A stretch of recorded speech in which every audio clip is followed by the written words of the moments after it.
There is a moment that every astronaut who has ever left Earth describes in the same way. Not the launch, not the acceleration pressing them into their seats as the rocket burns through the atmosphere, not the first weightlessness, or the first view of the curvature of the Earth from orbit, or the first sight of the stars unfiltered by atmosphere. The moment they describe always is the moment Earth becomes small. When it transitions from a world, from the thing that fills the sky that is the sky, to an object. Something you can cover with your thumb. Something that fits in a window. Something that, if you look away and look back, has moved. Every astronaut who has orbited Earth has seen this, and every one of them says it changes something. Changes their understanding of what home is, what it means to be somewhere, what size actually feels like when the reference point shifts. Now imagine that moment stretched out over 8 months.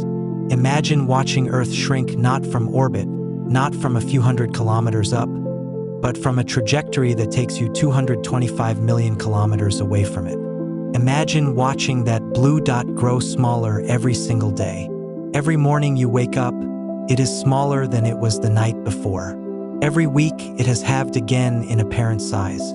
Every month, it has become more point than planet, more star than world. And imagine knowing, in a way that no previous human being has ever known, that you are not coming back. Not soon. Not until the orbital mechanics align. Not until the return vehicle is fueled. Not until 18 months on the surface have passed and the launch window opens. For 2.5 years, that dot is all you have of home. This is what the first humans to travel to Mars will experience. Not the triumphant arrival, not the historic first step. The leaving, the long, irreversible act of leaving everything behind and watching it become a point of light in the dark. This is that story. Let's begin at the beginning. At the moment the decision becomes real. You have been selected. Among the thousands of applicants, the hundreds of candidates, the dozens of finalists, you are one of 6 people chosen for the first human mission to Mars. You have trained for years. You know the mission profile in more detail than you know your own neighborhood, the trajectory, the transit time, the surface operations plan, the contingencies for every foreseeable failure mode. You know all of this.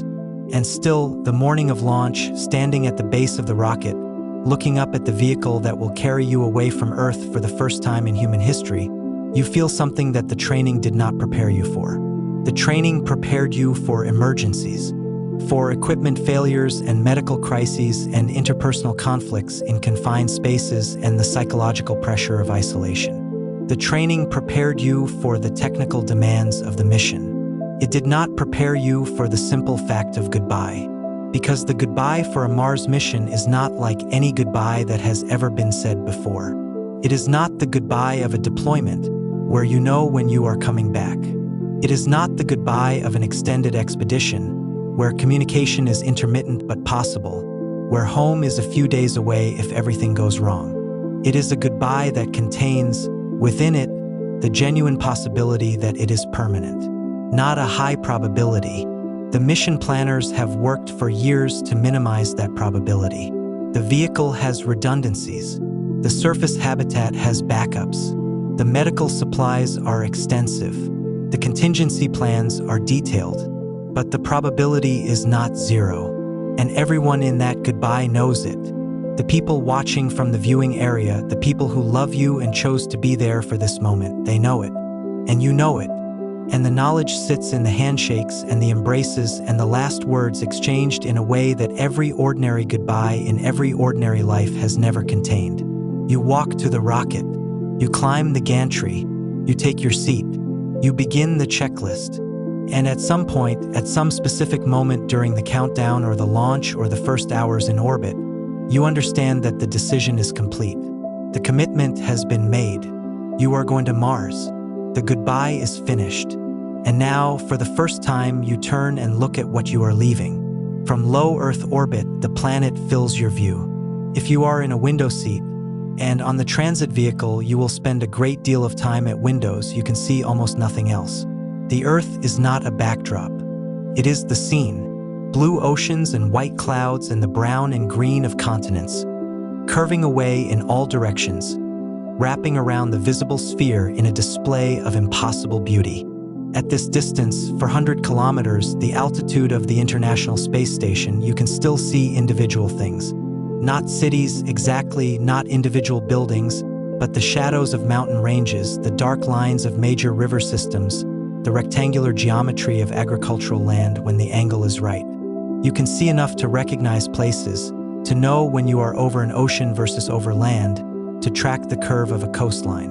You can see enough to feel still that you are close to home. This feeling will last for approximately 2 days after the transit burn. The transit burn, the engine firing that accelerates the spacecraft from Earth orbit to the Mars-bound trajectory, will happen at a specific point in the mission timeline, at a specific orbital position calculated to within seconds. It will last for a specific number of minutes and produce a specific change in velocity. At the end of it, the spacecraft will be moving at a velocity that Earth's gravity cannot pull back, and the journey to Mars will have begun in the irreversible physical sense. After the transit burn, Earth starts to shrink. Not quickly at first.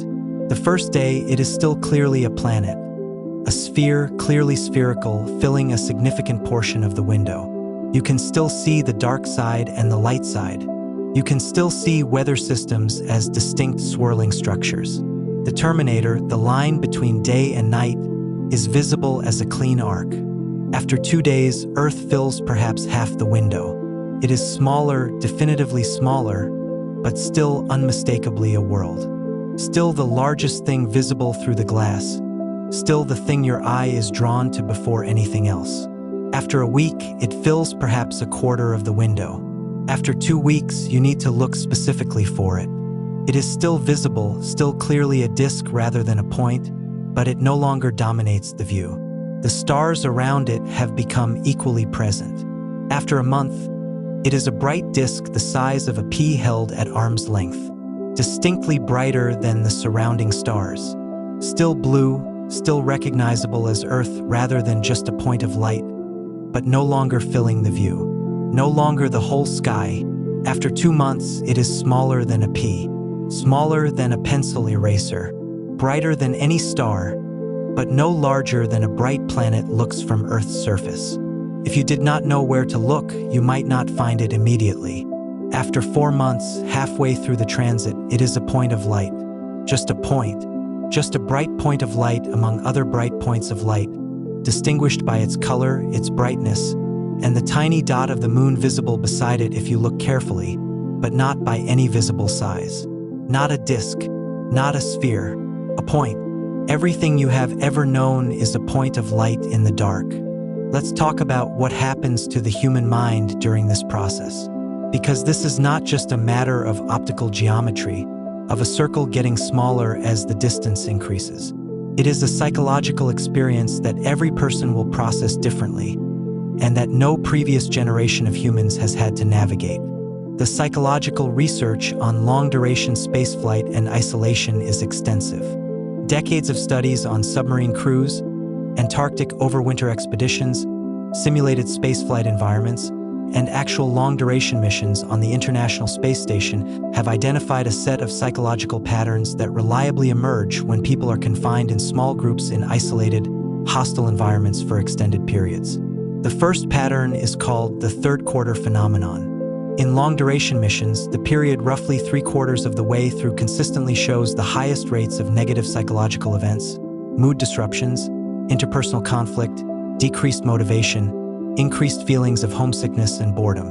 It is as if the human psyche, having adapted to the initial phase and sustained through the middle, begins to struggle when the end is near enough to be anticipated but still far enough away to feel unreachable. For a Mars mission with an 8-month transit each way and an 18-month surface stay, the third quarter effect would occur approximately 4 to 5 months into the outbound transit, precisely the period when Earth has become a point of light and the destination is not yet visible as a disk. The middle period of the transit is, psychologically, the hardest, not because anything is going wrong, because nothing is changing. The spacecraft systems are running.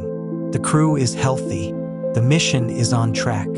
But there is nothing to see outside except stars and the gradually shrinking point of Earth and the gradually growing point of the destination. There is nothing to do that has not been done 100 times before. There is nothing new. Humans are not well adapted to this kind of environment. Our psychology evolved in a world of constant sensory stimulation. Weather, terrain, seasons, social contact with many different people, the unpredictability of an environment that changes constantly. We are profoundly ill-suited for months of sameness, confinement, and repetition. The research on simulated Mars missions, particularly the Mars 500 experiment conducted in Moscow between 2010 and 2011, in which 6 volunteers were confined in a simulated spacecraft for 520 days, found that sedentary behavior increased dramatically during the longest phase of the simulation. Crew members spent more and more time in their personal quarters. Physical activity declined. Sleep patterns disrupted. Several crew members showed signs of what researchers described as psychological hibernation, a kind of low-level disengagement from the mission and from each other, a withdrawal into a minimal function state that protected against the psychological demands of the environment. This happened in a simulation, in a facility in Moscow where the participants knew, at some level always knew, that they could knock on a door and leave if they needed to, where the confinement was not real in the terminal sense that it is real on a spacecraft heading toward Mars. On the actual Mars transit, the confinement is real. There is no door to knock on. There is no way to step outside. The spacecraft is the world, and it is a world roughly the size of a large apartment, shared with 5 other people for 8 months. The question of how the first Mars crew will navigate this has no definitive answer. The training will help. The mission structure, the schedules, the tasks, the milestones will help. The selection process, which specifically screens for psychological resilience and adaptability, will help.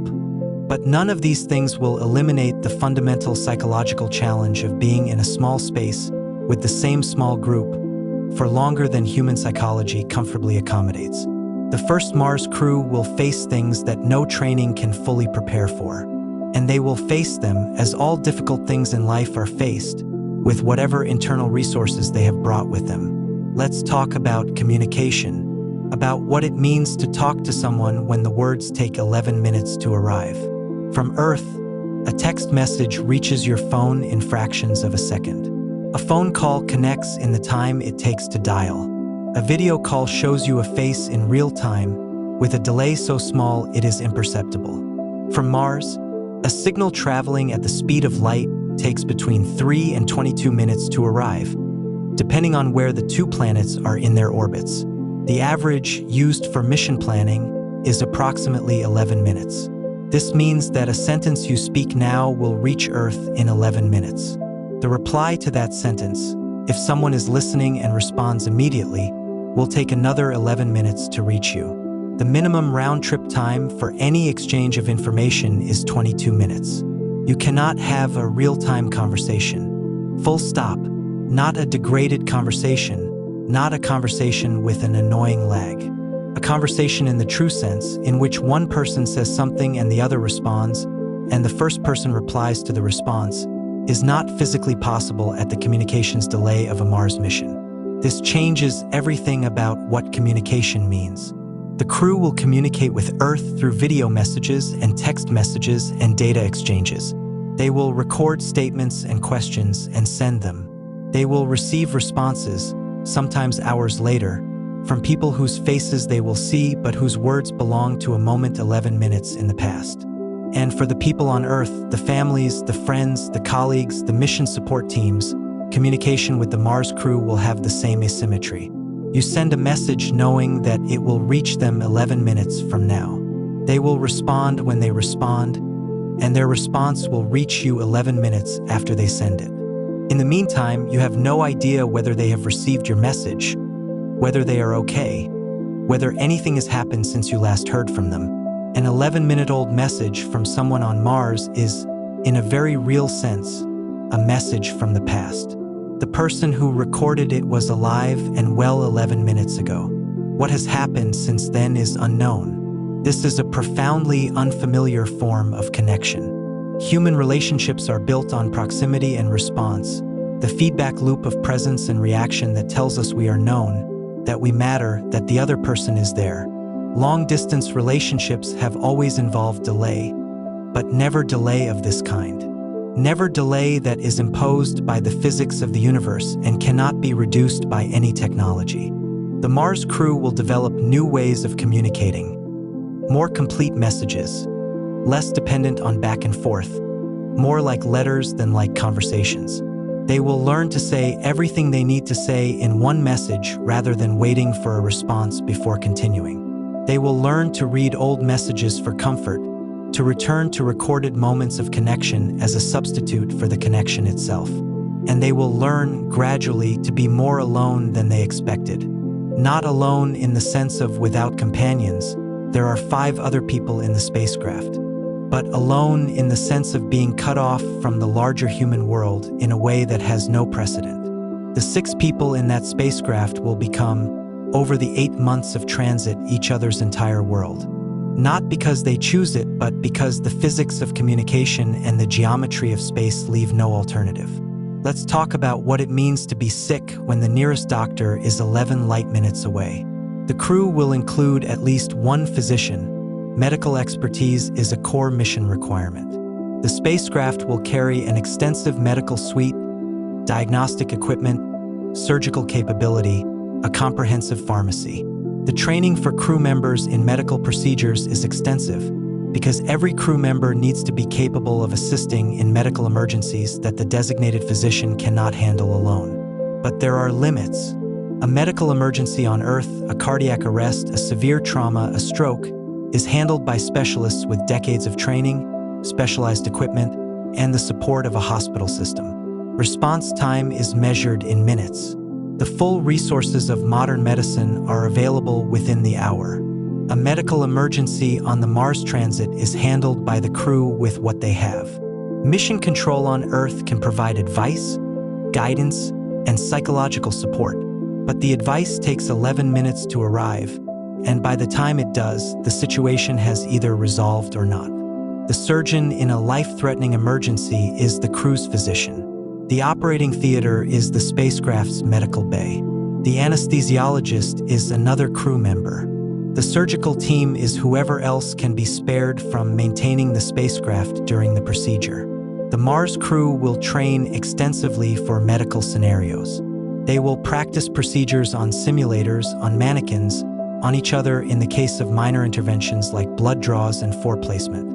They will be as prepared as 8 months of intensive medical training can make them. But they cannot be prepared for everything. Medicine is not a finite list of known situations. It is an infinite field of possible things that can go wrong with a human body, each one requiring judgment and skill and equipment that may or may not be available. The first Mars crew will face medical situations that their training did not specifically cover. They will make decisions that no mission manual anticipated. They will do the best they can with what they have in a spacecraft moving through interplanetary space at thousands of kilometers per second, 11 minutes from the nearest advice.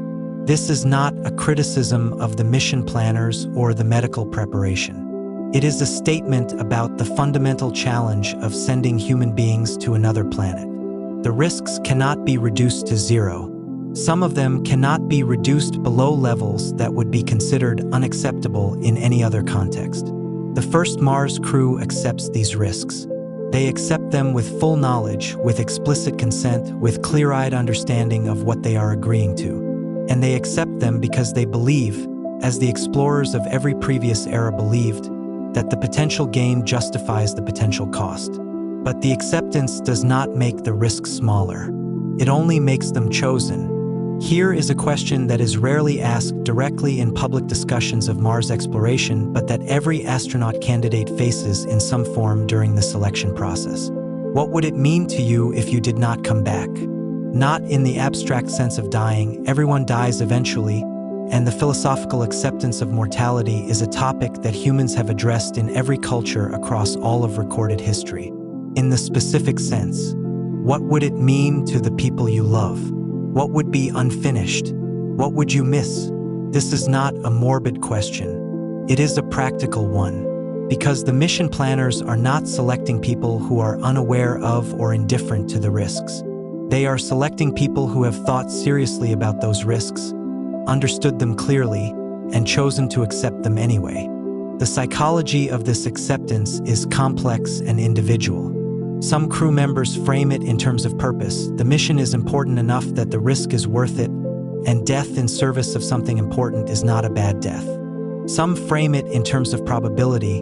The risks are real but not overwhelming, and humans accept comparable risks in other contexts without it dominating their thinking. Some frame it in terms of faith in the mission architecture, in the engineers who designed the systems, in the training that has prepared them for every foreseeable contingency. But underneath all of these framings is a truth that the training does not talk about much, that the mission briefings do not dwell on, that the press conferences do not address in detail. There are people at home who will spend 2.5 years not knowing, from one day to the next, whether the people they love are alive. Not in the background way that the families of anyone with a dangerous job live with risk.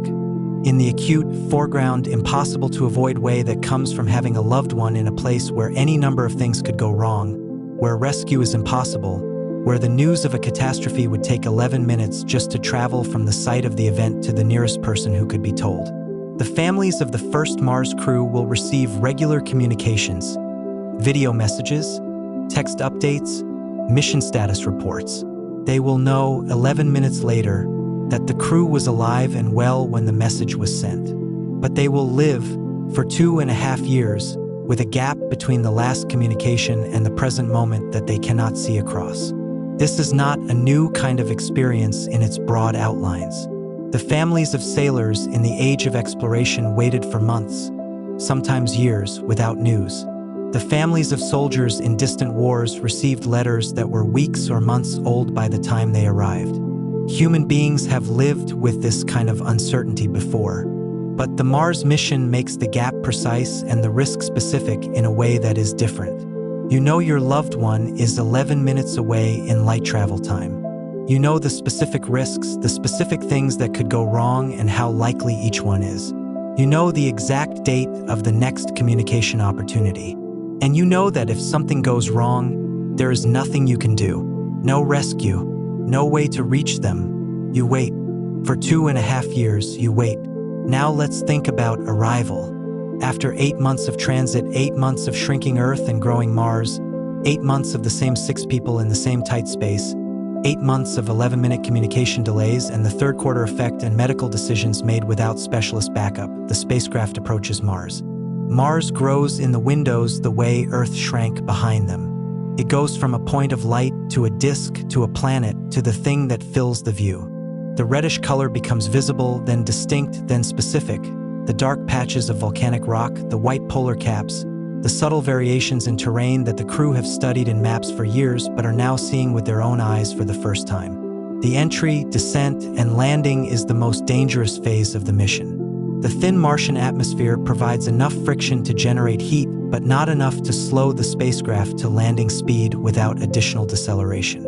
The sequence of heat shield deployment, parachute deployment, and retrorocket firing must execute in the correct order at the correct altitudes with the correct timing, and it must execute correctly with a crew that has been in microgravity for 8 months and is not at peak physical condition. The few minutes of entry, descent, and landing are called the 7 minutes of terror by mission planners, in reference to the delay.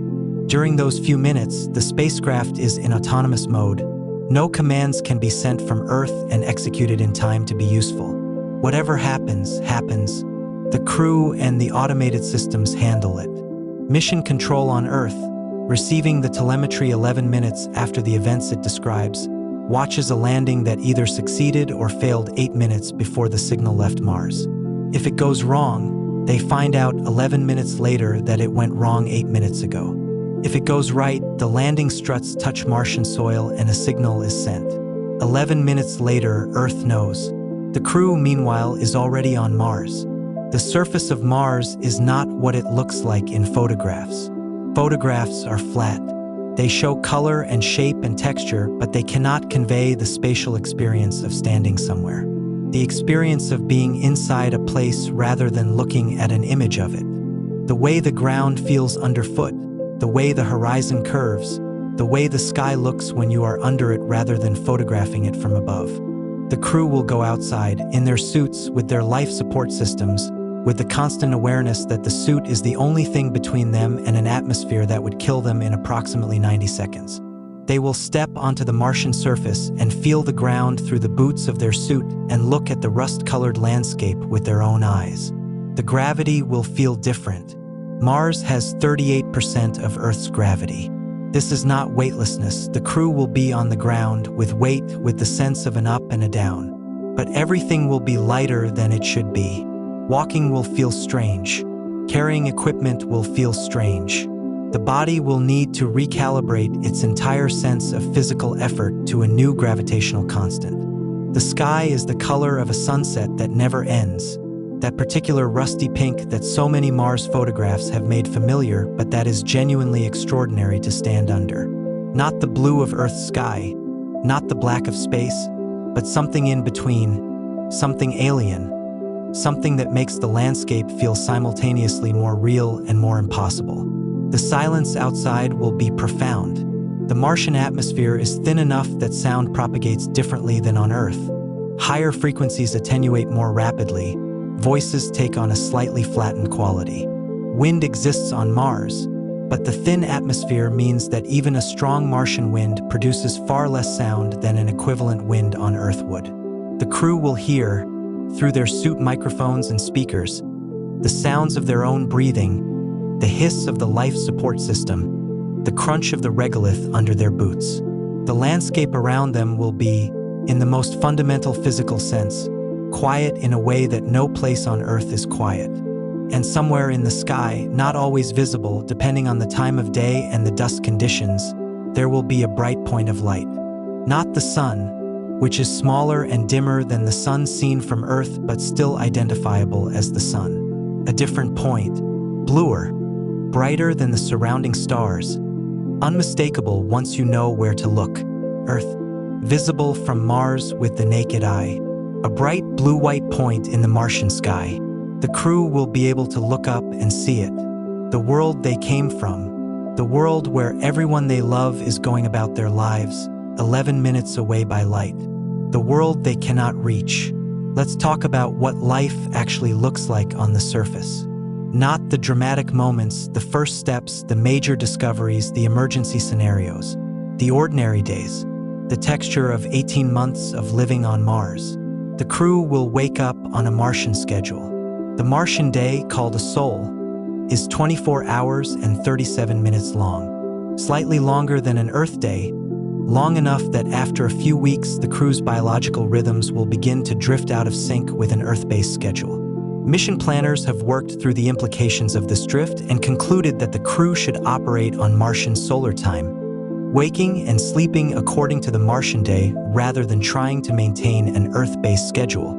This means the crew's clock will gradually diverge from any Earth time zone. After a few months, they will be sleeping when it is day in Houston or Moscow, waking when it is the middle of the night.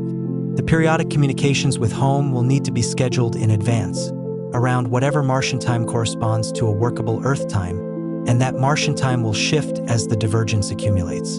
The crew's working day will follow a mission schedule as carefully planned as any human work schedule in history. There are scientific objectives, habitat maintenance tasks, equipment checks, exercise requirements, medical monitoring, communication windows. Every hour of the sol is accounted for, not because the crew cannot be trusted with unstructured time, but because structure is a primary psychological tool for maintaining mental health in isolated, confined environments. The unstructured time, the hours between the scheduled activities, the evenings in the Martian sense, is when the crew's individual responses to their situation become most apparent. Some crew members will write, some will create art, some will exercise beyond the mandatory minimum. Some will spend hours at the habitat windows watching the Martian landscape in the particular low-angle light of the sun that is slightly smaller and slightly dimmer than the sun they grew up under. Some of them, in the private moments that the mission cameras do not record, will do the simple human things that people do when they miss home. They will look at photographs. They will listen to music that reminds them of specific places and specific people. They will read old messages. They will think about the people they left behind and calculate, against the mission timeline, How much longer until they can begin the journey back? They will count the souls. Here is something that the mission architects worry about and that the public discussion of Mars exploration rarely addresses directly: the return. The return from Mars is, in some ways, a harder psychological problem than the departure. Because the departure has the momentum of excitement, the adrenaline of the launch, the novelty of the experience. It is moving toward something, toward the destination that has been the focus of years of preparation. The return is moving away from something, away from Mars, which has by then become familiar, which has its own landscape and rhythms and the particular intimacy of a place where you have spent 18 months of your life. And it is moving toward something that will also have changed. 8 months of transit back to Earth. The reverse of everything experienced on the way out. Earth growing from a point to a planet, Mars shrinking behind them. The same spacecraft, the same 6 people, the same 11-minute delay on communications. But this time heading home. This time with the third quarter effect hitting during the period when home is near enough to be clearly visible but still months away. And then arrival. The spacecraft enters Earth orbit. The crew boards the return capsule. They descend through the atmosphere they left 2.5 years ago. They land on an ocean or a plane somewhere and they open the hatch and breathe air that is not recycled, not filtered through a life support system, not the same air they have been breathing for 30 months. They breathe actual Earth air, and they hear sounds that they have not heard in 2.5 years. Not just the sounds that speakers can reproduce, but the sounds of an environment. The wind with the full presence of a thick atmosphere, the sound of rain if it is raining, the sound of whatever birds or insects are present at the landing site. Not the flat, close sounds of a spacecraft interior, but the three-dimensional, multi-directional, immersive sound of an outdoor space with no walls. Their bodies, adapted to Mars gravity for 18 months, will struggle with Earth gravity. The 38% gravity of Mars is not weightlessness. The muscles do not atrophy as quickly as in microgravity, but 18 months of reduced load will have reduced their strength and their cardiovascular fitness. They will be helped out of the capsule. They will probably not be able to walk without assistance for the first several days.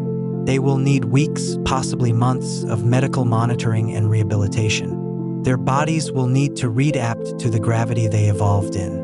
But all of this is secondary, because the thing they will be thinking about in those first moments back on Earth is the people waiting for them. The families who have spent 2.5 years counting the days, who have received the video messages and read the text updates and watched the mission telemetry and tried not to think too hard about what might go wrong. The families who said goodbye at the launch site and did not hug anyone with that specific weight again for 2.5 years.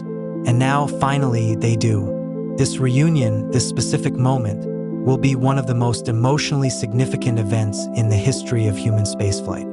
More significant, in some ways, than the landing on Mars itself. Because the landing is the achievement of a mission objective.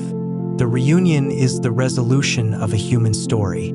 2.5 years of absence, condensed into the moment of return. Now let's step back. Let's think about what this mission means not just for the 6 people on it, but for everyone who watches. The first humans to travel to Mars will not be doing it just for themselves. They will be doing it in the full glare of global attention, as representatives of a species that has spent its entire existence on one world and is now, for the first time, leaving it in a way that is not immediately reversible. Every previous human who has left Earth has come back quickly. The Apollo astronauts who went to the moon were gone for 12 days. The longest missions on the International Space Station have lasted about a year, and even then the station is close enough to Earth that an emergency evacuation could return the crew to Earth within hours. The first Mars crew is leaving for 2.5 years, with no emergency evacuation option, with rescue impossible, with the return dependent on mission systems that must continue to function and on an orbital geometry that cannot be changed. This is genuinely new. Not new in the sense that humans have not faced mortal risk in exploration before. They have always, and people have died in the service of every major expansion of human geographic range in history. But new in the sense that the isolation is complete in a way it has never been before. The first Mars crew will be more alone, in a more fundamental physical sense, than any human explorers who preceded them. And the people watching from Earth will know this. They will follow the mission with a mixture of pride and anxiety that has no exact parallel in previous human experience. They will receive the video messages and see the surface of Mars through the crew's cameras and know, at the back of every moment of wonder, that those 6 people are 225 million kilometers away and cannot be reached. This emotional experience, watching people you care about at a distance that is not just geographical but cosmological, is something the entire planet will share for the first time when the first Mars mission is underway. It will change how people think about distance, about home, about what it means for a species to expand beyond the world it was born on. Let's go deeper into the psychology of long-duration spaceflight, specifically the phenomenon that researchers call Earth out of view and its effects on the crew. The Earth out of view effect refers to the psychological changes that occur when Earth is no longer visible to the naked eye as a distinct object, when it has become a point of light indistinguishable in appearance from other points of light. For missions within Earth orbit or to the Moon, this never happens. For a Mars mission, it happens approximately 3 to 4 months into the outbound transit and continues until the return journey brings Earth back into view. The research on this specific phenomenon is limited by the simple fact that no human has ever experienced it. The closest analogs are the psychological literature on sensory deprivation and on the experience of being in environments where normal visual anchors, the horizon, the sky, the ground, are absent or distorted. Astronauts who have described looking at Earth from the International Space Station or from the Moon describe a consistent experience of heightened emotional response. A feeling of preciousness, of fragility, of connection to the planet and to humanity. This experience has been called the overview effect, and it has been reported by virtually every astronaut who has seen Earth from space. The overview effect is generally described as positive, a broadening of perspective, a sense of the unity of humanity, a reduction of the sense of separation that ordinary life creates. But the research on what happens when Earth is no longer visible, when the overview is not of a beautiful blue planet but of a point of light getting smaller, suggests a different and more complicated emotional response. Some simulated mission studies have found that the transition from seeing Earth to not seeing Earth is one of the most psychologically challenging moments of a simulated Mars mission. Not the longest stretches of isolation, not the moments of equipment failure or interpersonal conflict, but that specific transition. The moment when home becomes not a view but a direction. Preparing crew members for this transition is one of the less visible but more important components of psychological training for a Mars mission. The mission planners and psychologists know it is coming. They know approximately when it will happen. They build specific support protocols around it, increased communication frequency in the weeks around the transition, specific psychological support sessions, milestone markers that give the crew a sense of progress and purpose at a moment when the psychological landmark of Earth's visibility is being lost. Whether this preparation is sufficient, whether the actual experience of the transition is as challenging as the simulation suggests or more challenging or something entirely different, is one of the many things that will not be known until someone actually makes the journey. Let's talk about the crew dynamics in a way that the mission briefings tend to understate. 6 people, small spacecraft, 8 months of transit each way and 18 months on the surface. That is 34 months, nearly 3 years, of the same 6 people as the entirety of your social world. Human beings are not evolved for this. Our social psychology developed in a context of villages and extended family groups and regular encounters with strangers and the constant variation of social contact that community life provides. We are adapted to an environment of social variety, different faces, different relationships, different social contexts, that the Mars mission cannot provide. The 6 crew members will know each other better, by the end of the mission, than most people know anyone in their lives. They will have shared every meal, every emergency, every frustration, every moment of joy or achievement or despair. For 34 months, they will have seen each other at their best and at their worst, in the private moments that normal social life keeps private, in the moments of vulnerability and breakdown that longer and more intimate relationships eventually reveal. This intimacy can be a source of profound support. The research on long-duration isolated groups consistently finds that strong interpersonal bonds are one of the primary protective factors against psychological deterioration. Groups that develop genuine mutual support and trust fare significantly better than groups where interpersonal tensions are unresolved.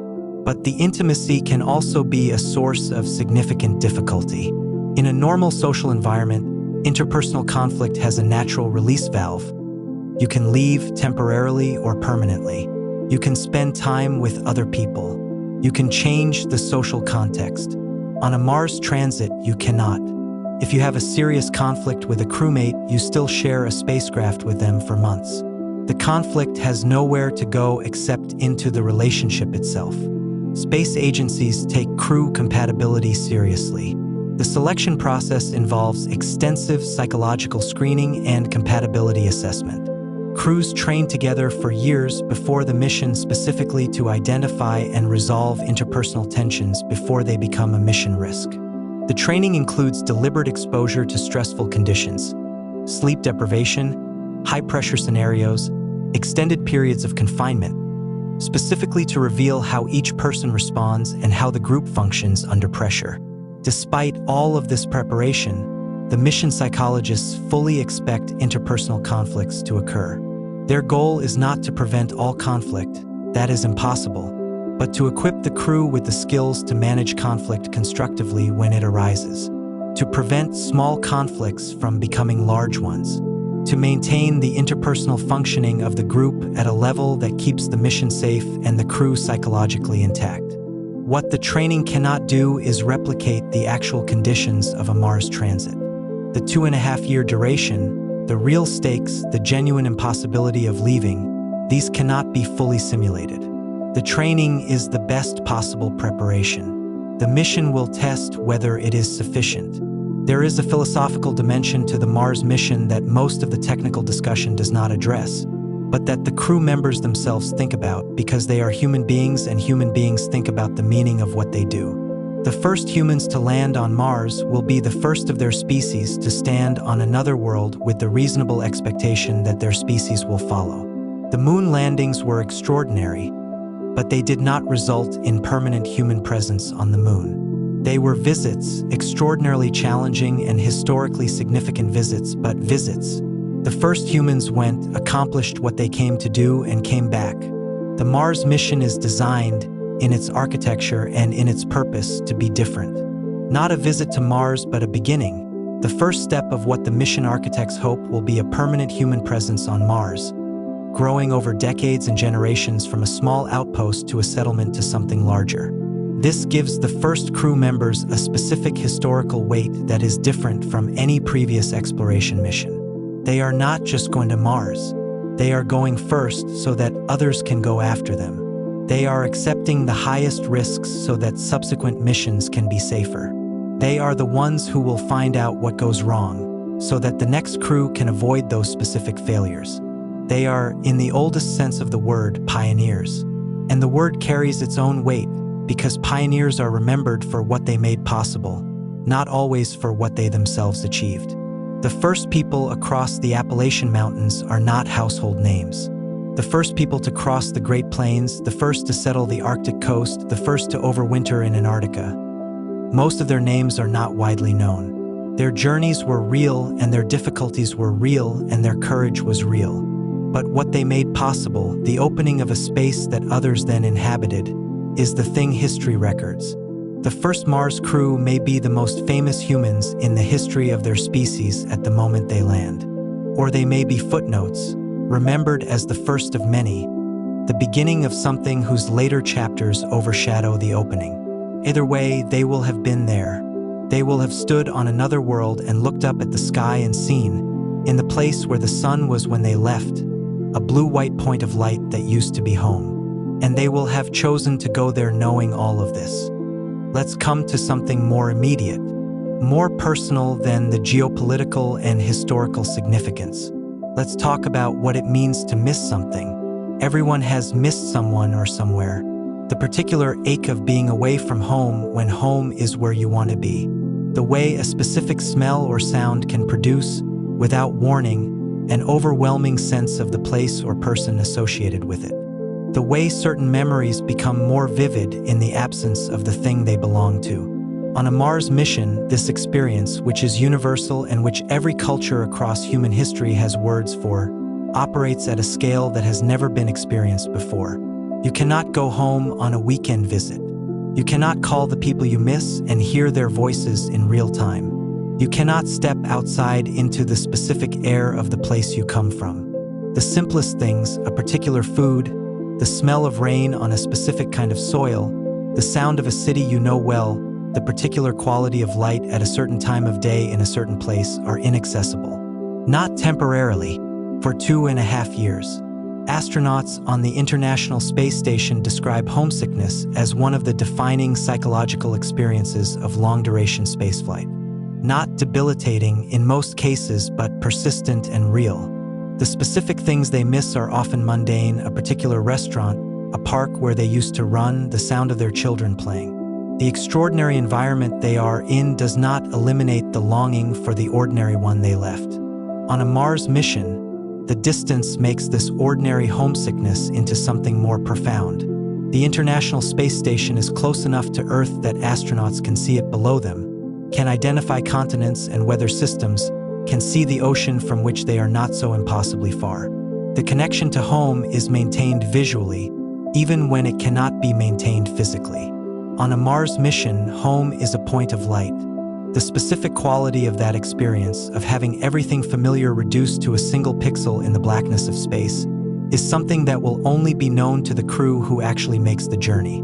Every description of it is, until then, speculation. But the human experiences that give us our best approximations, the literature of exile and displacement, the testimony of people who have been separated from home for years by circumstances they did not choose, the psychological research on prolonged isolation, suggests that the longing for home is not something that fades with time. It changes. It becomes a companion rather than an acute pain. Something you carry with you, that you have learned to live with, that does not prevent you from being fully present in where you are. The first Mars crew will learn to live with this longing. They will carry it through the 8 months of transit, through the 18 months on the surface, through the 8 months of return. It will be part of the texture of the mission in the way that the air recyclers and the meal schedules and the communication windows are part of the texture of the mission. It will be, in a very specific and unprecedented sense, the most homesick anyone has ever been. Now let's think about something that the mission planners hope for but cannot guarantee. The moment of return. After 2.5 years, after everything described above, the shrinking Earth and the growing Mars and the surface operations and the 18 months of Martian souls and the long transit back, the spacecraft approaches Earth. Earth grows in the windows the way Mars did at arrival. But faster now, more familiar. The colors more saturated, somehow, than you remember, though of course the colors are the same. They are the same blue and white that Earth has always been. But after 8 months of Martian rust and 2.5 years of star-studded black, the blue looks almost impossible. It looks too blue, too alive, too present.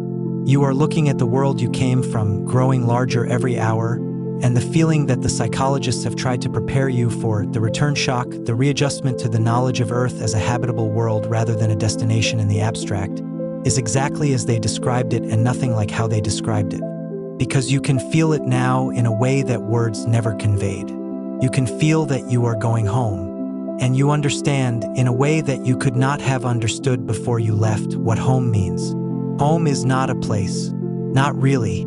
It is the thing you understood when you were leaving it and it became smaller than your thumbnail. The specific, irreplaceable, particular world where the people you love are living their lives. The place whose air you will breathe again in a matter of days and whose smells and sounds and gravity are encoded somewhere in your body at a level below language. The spacecraft descends. The capsule separates. The heat shield glows. The parachutes deploy. The retrorockets fire. The landing struts hit the ground or the ocean surface and absorb the impact. The hatches open, and you breathe. The air is nothing like what you have been breathing for 30 months. It is complex and rich and specific in a way that recycled spacecraft air never approaches. It carries with it the particular signature of wherever on Earth you have landed, the mineral smell of the ground, the moisture content of the local atmosphere, the biological notes that living ecosystems produce. You breathe it in, and something in your body responds before your mind does. You are home. The first humans to go to Mars will change what it means to be human. Not in the grandiose sense of abstract improvement, but in the specific, observable sense that the species will have done something it has never done before, sent members to another planet and, if all goes well, brought them back. The technology will be inherited by subsequent missions. The mission architecture will be refined by what the first crew discovers about what works and what does not. The psychological research gathered from the first crew will inform the selection and preparation of every subsequent crew. But something else will be inherited too. Something less tangible than technology and more durable than any specific piece of knowledge. The knowledge that it is possible, that a human being can leave Earth, can watch it shrink to a point of light, can live on another world for a year and a half, can survive the long transit back, can breathe Earth air again. Every previous generation of humans that has contemplated Mars has contemplated it from a position of impossibility.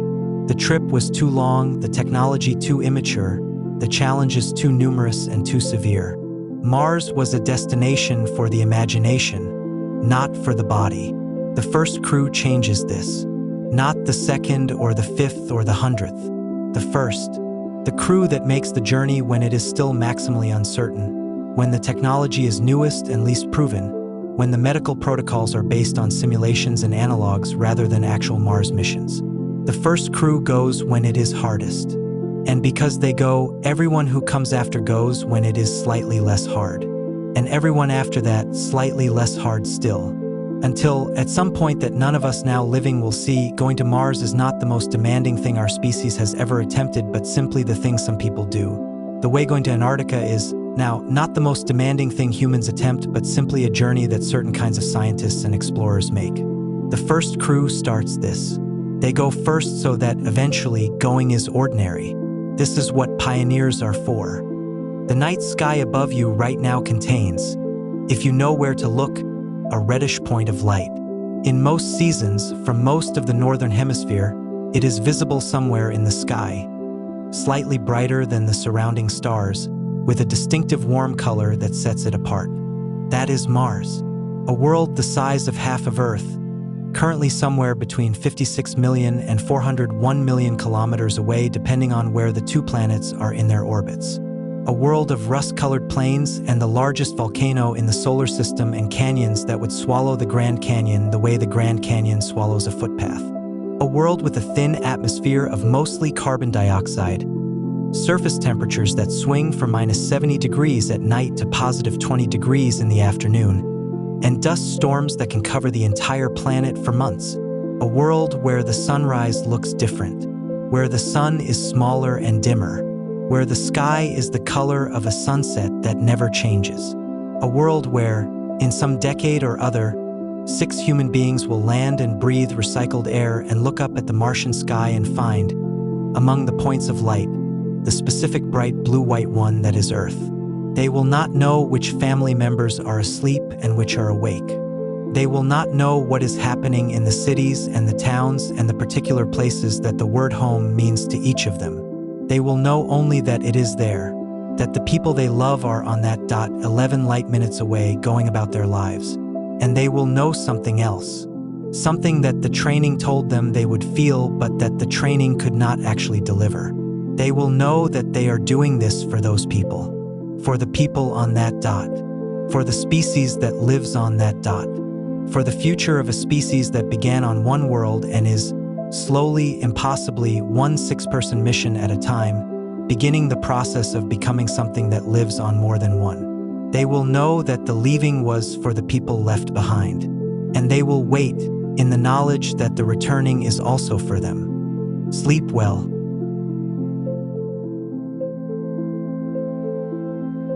For those still listening, my biggest goal on this channel is to reach 1,000 subscribers. So if you enjoy falling asleep to my videos, please hit that subscribe button. We continue. There is a specific moment in the life of every person who has ever left home for a long time that is worth thinking about tonight. Not the moment of departure, which is full of the urgency and practicality of leaving. The later moment, The moment when you are somewhere else, settled into the reality of being away, and you understand for the first time how far away you are. This moment is different for everyone. For some people, it comes with a specific smell or sound that belongs to home and is absent in the new place. For some people, it comes in a quiet moment when nothing requires their attention and the mind turns to the people and places that are no longer immediately accessible. For the first Mars crew, this moment will come somewhere in the transit, in the long middle period when Earth is a point and Mars is not yet a disk, when the journey is defined more by what has been left behind than by what has been arrived at.